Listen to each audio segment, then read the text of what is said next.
once the seller had engaged the buyer, they were upfront about it. They said, we're not willing to provide you with significant protection here in the SPA, but we've got an insurance policy here which is protecting you to 30% of the transaction value. We, the seller, will pay for the policy, and you've got direct indemnification from an A-rated insurer in London. And it's amazing how often this process happens and how many buyers do become comfortable with the insurance policy, because yes, it's unfamiliar, it's not the normal protection that they would obtain, but ultimately it is more effective. You remove a lot of the counterparty risk.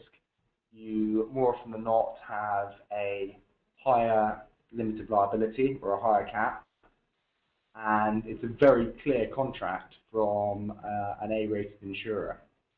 Excellent. We've seen on the sell side, we've seen an interest in venture capital firms where maybe it's the last company in their portfolio in the particular fund, and they're hoping to push distributions back to the LPs. This insurance product can help them do that in lieu of a long tail liability associated with the rep and warranty. Have you seen that on your side as well? Yeah, absolutely. We've put policies in place where, as you said, it's the last exit in a fund, and they know that in 18 months they're going to need to liquidate the fund and return money to investors. And often it is on the last exit where the insurance has most value. But that said, we're working with a number of funds at the moment here in Europe who are going through a divestment strategy. They know that they have to sell 10 assets in the next 18 months, and they know that in 2 years' time they need to liquidate the fund. They're structuring every deal with insurance. They're saying to potential buyers, look, you're not going to get any protection from us, but we're paying for an insurance policy here. It's giving you all the protection you need from an A-rated insurer.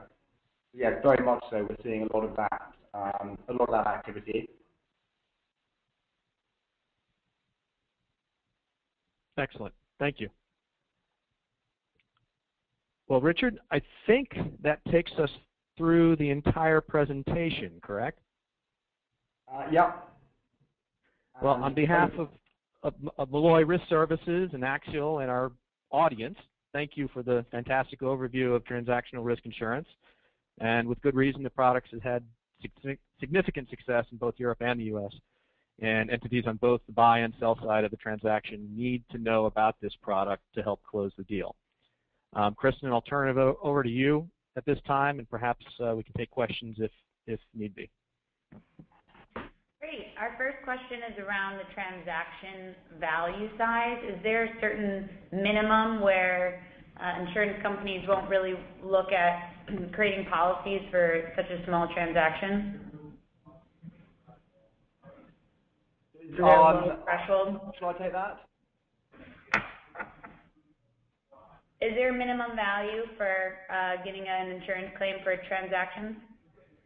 So typically the insurance is used on transactions varying between $20 and $500 million, and the answer is no. There's no minimum transaction value, but there is a minimum premium level, and for US targets you're talking in the